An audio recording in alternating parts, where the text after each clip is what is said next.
Star Wars Battlefront is the biggest conundrum in modern gaming for me. How is it that a game that everyone wanted to see and had been waiting for years was given to a developer that everyone knew could create something great, had the experience, had the skill for it, and then it ended up being absolute crap? But is it absolute crap? Well, we're going to take a look, because this has single-handedly made me want to bring back an old series of mine that I never really got going, so I'm giving it kind of an overhaul.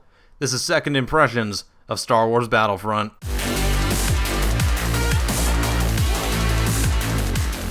Alright, basically I was talking to my friend who is super big into Star Wars games. In fact, he's doing an entire Let's Play series of every single one in existence.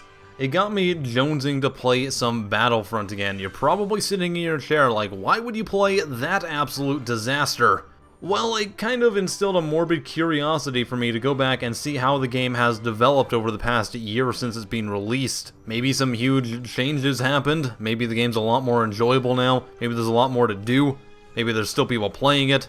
These are all questions we're going to answer here. So I went back and started playing it again the other day because they did a big sale on, and they had all the heroes that you could play in the game for free. And I was like, that's pretty cool, maybe I'll even pick up the DLC. Oh god, no! Yeah, so excuse me if I don't talk about any of the DLC. That is all ridiculously and grossly overpriced. I don't care what anyone says. So that's all fine and dandy. It seems like EA got their grubby little hands all over it. So let's take a look at the base game then. What do you get? So when you log into the game, you are given a few different options. You can go through the tutorial, you can do multiplayer, or some single player missions. Let's focus on the multiplayer for a little bit. The first thing I did was go back to the big set pieces, the main meat of the game, which is the Walker Assault and Supremacy modes that boast 40 different players all vying for control of different areas on the map and or destroying AT-ATs. In theory, that should be a really, really insanely fun idea. And you know what, initially it was kind of shocking to go back to that game and remember, hey, this is one of the best damn looking and sounding games ever created. Seriously, just listen to this. We're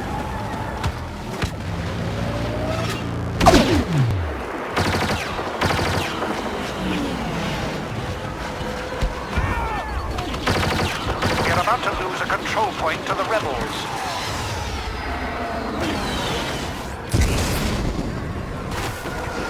Hell, I go as far to say that this is the best sound design since Bad Company 2. Possibly the greatest sound design in any video game ever. And just look at the sand textures. They look so good. That's the best damn sand I've ever seen. I don't hate sand anymore. Screw you, Anakin. Sand is awesome. After admiring the sand for a good 15 seconds, I decided to go towards the enemy, only to immediately die every single time I went anywhere. See, there's an inherent problem in this game that's been a problem since the beta, and you may recall the absolutely terribly awful spawns that are awful and terrible, and I hate them more than sand at this point. For some reason, no matter what team you're on, it seems like the other enemies can just waltz on into your side of the map and shoot you as soon as you exit from anywhere. Hell, there's a bunch of different buildings in the game that have one entrance or exit that you just get trapped in. Who thought that was a good idea? It's especially bad on the Rebel side because generally they're the ones defending aside from the one turning point game mode, which I'll get to in a sec. When you're playing Walker Assault in the last general third of the map,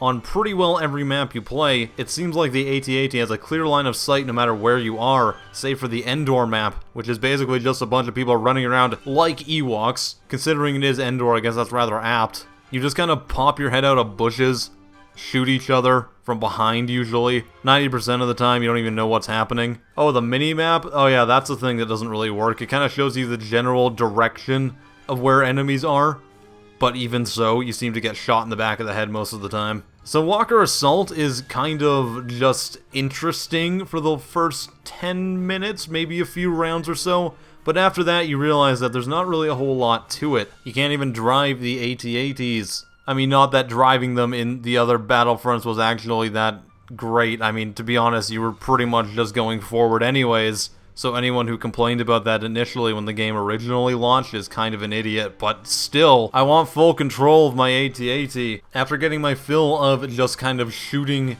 at walkers whenever I was allowed to for a while in that mode, I went over to Supremacy, the other game mode, which admittedly was a little bit more enjoyable. It seems like the sides were more balanced without the Empire having access to those AT-ATs that could see in your spawn. I can't stress enough how stupid that is. So it was a little bit more of a competitive game mode until you realize that AT-STs are the stupidest thing in the world. By the way, if I'm the rebels and I need to take out that AT-ST, a rocket or two should actually do something. I mean, that is a power-up, right? So I get it.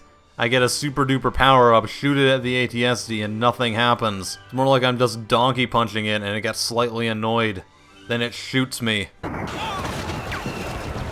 Yo, dice, that ain't a power up. Supremacy is basically just the two sides doing kind of a tug of war across the map, which is a little bit more engaging, I think. But even when you know where the enemy is coming from, they still manage to sneak up from behind you. In fact, it got to the point where on that one desert map, all I would do was take out my sniper rifle and just kind of shoot it, get a free kill, and then wait for it to recharge. I got like 25 kills doing that. Now that's what I call engaging gameplay. Other than that, most of the other weapons were kind of useless. I mean, the sniper rifle is OP as crap, but it does have a long-ass cooldown, which forced me to unfortunately use all the other weapons in the game, which are absolutely useless, except the ones I haven't unlocked yet. Seriously, I almost had an aneurysm from how many times I was killed by this goddamn EE blaster. They basically just gave everyone Boba Fett's gun. Here I was trying to use actual rifles or pistols. In fact, I really liked the DLT because it sounded really cool. But then I realized that the next gun you unlock is really just a static upgrade to what it was, and it sounds less cool. How is that balanced? There are literally guns in this game you can unlock that are just flat out better than others. Here's a game tip 101. If you're gonna have two different LMGs, make one do a little bit more damage and make the other one have a slightly faster rate of fire, so at least there's the slight illusion of choice, rather than having this one literally shoot faster, do more damage, and not sound as cool. There's also a jetpack in this game. I don't know why you'd want to use the jetpack, because really it gets you to high places sometimes, but it's very difficult to use. You kind of fly into trees most of the time, and it takes up a slot that you could be using for the ridiculous grenades in this game. Why are grenades on a cooldown? That is extremely stupid. In fact, why are there cooldowns at all in this game? They introduced this card mechanic that doesn't feel Star Wars-y, doesn't feel Battlefield-y, doesn't feel Battlefront-y, doesn't feel like anything. Why is it a thing? I mean, one of the cards has charges that don't recharge between games, so if you use them all up, you actually have to run around and grind for more charges of it. Is this an MMO? Why didn't anyone tell me? So Supremacy is pretty much kind of tolerable. There's a lot of people shooting each other. It's kind of a fustercluck, but it's still alright. I will say though that my favorite part of the game was definitely Turning Points, a new game mode that wasn't there the last time I was playing, but it was actually pretty cool. It focuses on the rebels actually assaulting something for once, because literally no other game mode in the game had that, and they basically take out Imperial bases, and really it just kind of felt like it had a bit of a better flow than the other ones, because it wasn't as dynamic as Walker Assault or Supremacy. The rebels had to go towards an objective, the Imperials had to defend. There was nothing crazy about it. It was more akin to, say, like a rush mode from Battlefield, which I am super fond of. All in all, I think that's actually the best large game mode they have. It's kind of a shame that it came out so late. After that, I went and tried to find some 12-man games, keyword tried. There's very few of them going on, and hell, even some of the 40-man games I had trouble joining. I'm not sure if it's a glitch in the game, or if there really just isn't servers for the game modes that I was just playing a few minutes ago. And it's not like I could tell, because there's no filter options other than choosing what type of game mode you want to try to find. It really is a pretty big black mark that there's no server browsers, because I have no idea who's playing what game modes or anything. I just kind of choose one, and hope it doesn't drop below a 40% full lobby. So eventually I just kind of joined whatever 12-man thing I could. Ended up just playing Cargo, which is capture the flag with weird packs or something. It's all infantry focused in pretty urban environments inside a lot of buildings, so it's not like the jetpack was very useful. Or the sniper rifle, which made me pretty well just go cry in a corner for a while because I actually had to use a real weapon in the game. And all in all, it just kind of highlighted how simple and weird the gunplay in this game is. The time to kill is pretty large, you know, you have to hit people with a lot of shots, but your shots are so sporadically inaccurate, it can be very difficult to do so sometimes. That is until I discovered this other pistol that kind of fired like a 5-round burst, and I realized that in anything medium range or closer, it absolutely dominated. Then I could just use my sniper rifle for everything else. Oh, I love that thing so much. Have I mentioned the customization options in this game because they suck? There's a few different customization options for your character. I mean, disregarding loadouts, which are, you know, you get your cards for some reason in Star Wars. This ain't goddamn Pazaak. And you get your loadouts with your different weapons. You can also customize what your characters look like, though, which consists of, oh, here's a guy with a beard, here's an Asian guy with a beard. Oh, look, you leveled all the way up to the top ranked level. Now you get to be a Twi'lek. Thanks, game, I'm so happy about that. The Imperials are even worse. Literally the only thing you unlock until like the last 5 levels of leveling up in that game is just unhelmeted Imperials. What the hell is the point of being a Stormtrooper if you don't wear a helmet? They could have gone all out with this thing. Where the hell is the Republic Commando skin set? Where's like the General Republic era Clone Trooper? Where's the Imperial officer? Where's the goddamn TIE Fighter pilot? On Hoth, why can't I choose to be a normal Stormtrooper if I want to? On Endor, why can't I be a Snowtrooper? That would be hilarious. Game, you're missing out on so many different things. And it's really perplexing because they obviously tried to make their game a little bit wacky. All the characters have different emotes and stuff, and there are some weird looking skins. They even put some random ass heroes in like Greedo. I mean, that's weird and wacky, right? According to DICE. They also put in Dengar. Who the hell knows who Dengar is? I mean, I do because I'm a giant nerd, but the general populace isn't, so they obviously put that in there as somewhat of a half-joke style thing. So why couldn't I be Palpatine's Royal Guard? Looking like a bedsheet after Freddy Krueger's done with it? That would be great. But nope, we get to have Stormtroopers without helmets until we get to be a Shadow Trooper. Woo! Speaking of which, the unlock system is absolute crap. Now, you might hate me for saying this, but I really liked the way Call of Duty used to do it back in the day. I have no idea if they still do this, because I haven't played a game since, well, I bought the Black Ops 3 starter pack bundle, because, you know, that was actually a good value for money, but even then I played it for like 20 minutes. But I digress, it used to be in that game that you could just unlock anything you wanted once you got a certain amount of currency. But in this game, you actually have to level up to be able to unlock certain things that actually might be better than the others. I thought we were past this. You still get a sense of progression if you get to unlock things you didn't have. You don't have to do in a specific order. That just limits the gameplay for new players. I should be able to choose if I want to have a shotgun next, or a sniper rifle, or an LMG. But I guess they kind of knew it didn't really matter because using shotguns and short-range burst pistols was the best damn thing in that game. Everything else might as well just be some rapid-firing laser pointers. Oh hey, let's talk about the single player of the game. I'm so excited about this one. So you get a couple different options. You get a survival mode and you get battle. Well, since I'm a big fan of the original Battlefront games, of course battle was the first thing I wanted to do. I wanted to just play this game offline and play with a bunch of bots. Well, here's battle mode for you.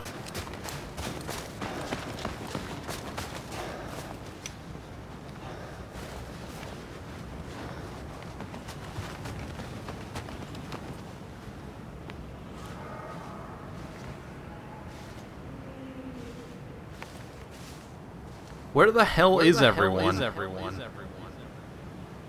Then I went into survival mode, which admittedly was a little bit better, but it was really just a wave-based combat mode. I fought 2 ATSTs at the end, and it was... Now, what I will say is that at the time of recording this video, they have announced that there will be a regular skirmish mode that will allow you to play the game modes offline with bots. This should have been in the game a year ago. You had all the maps finished. All you had to do was plop a bunch of bots in there, and then they would run around and shoot things. That's literally what the other games did. I don't think I've ever even touched on the heroes. They're alright. They're OP as hell. When you see one, you die.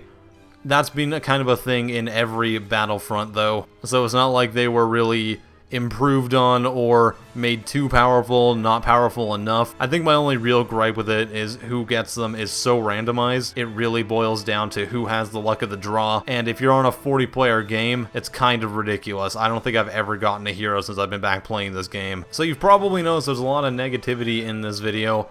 And yeah, my jimmies are a bit rustled. I don't think this is a very good video game, and that's fine. I don't think it's the worst game ever, but it kind of annoys me because it had every potential to be really, really, really, really good. The general gunplay isn't terrible. There's lots of cool little features into it, just feels like none of it was fleshed out or thought out at all. It's the best damn looking game I've seen in years, and like I said, I think the sound design is the best one I've ever heard. It looks and sounds like you're in Star Wars, there's no denying that. So what's the problem with the game? Why do people hate it so much? I mean, it's been out for less than a year, and on PC it's got less than 5,000 people playing it. It's not quite Evolve levels of terrible, but still, that's pretty low. And the only thing that I could really figure out was the actual flow of the game modes really need a reworking. Now just listen to me on this one, alright? And I am going to compare this to Battlefield because historically these games have been very similar. The original Battlefront games were, whether you like it or not, very much based somewhat at least on the old Battlefield titles like 1942. And I think the biggest thing that detriments this game, especially in the larger game modes,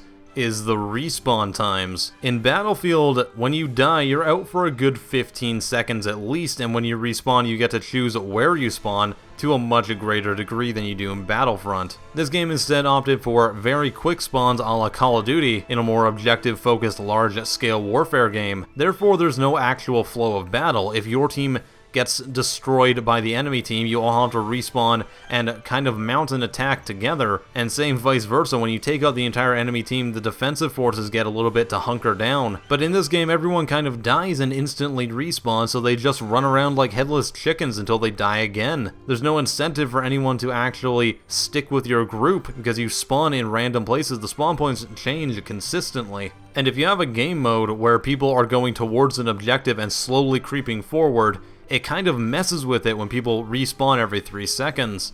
So I really think that the biggest problem this game has is the spawn system and how fast the game progresses. It can quite often end up in just a stalemate of people spawning, shooting someone in the head, and then dying themselves. Very often, 10 seconds later to the same person they just took out. Now, is there a fix to that potentially? I mean, they could just make the spawn times a lot longer. However, that would admittedly alienate quite a bit of the audience. Alienate Star Wars, right? Hilarious. I'm funny. But I don't think they're gonna do that, and I don't think they really care enough either. They seem quite content to continue just releasing their next DLCs and kind of trying to keep the small player base they do have on PC, because that's not who they're focusing on anymore. I mentioned that the PC usually has less than 5,000 users, well on console, they're still pushing 30,000 on each console. So it's quite obvious that they are definitely trying to get that market, which is admittedly much more casual. Can't really deny that. They want to pick up a game and play it for a while, then set it down, and this is a great game to do that. Honestly, I have some really good moments in this game. There are certain moments when you're playing it and you have a Star Wars moment where it's like, holy crap, that just happened. I took out an AT-ST, or I took out this squad of people. This guy went flying past me, or like the sound design when a grenade explodes, or when you're in a bubble shield and the lasers are hitting it.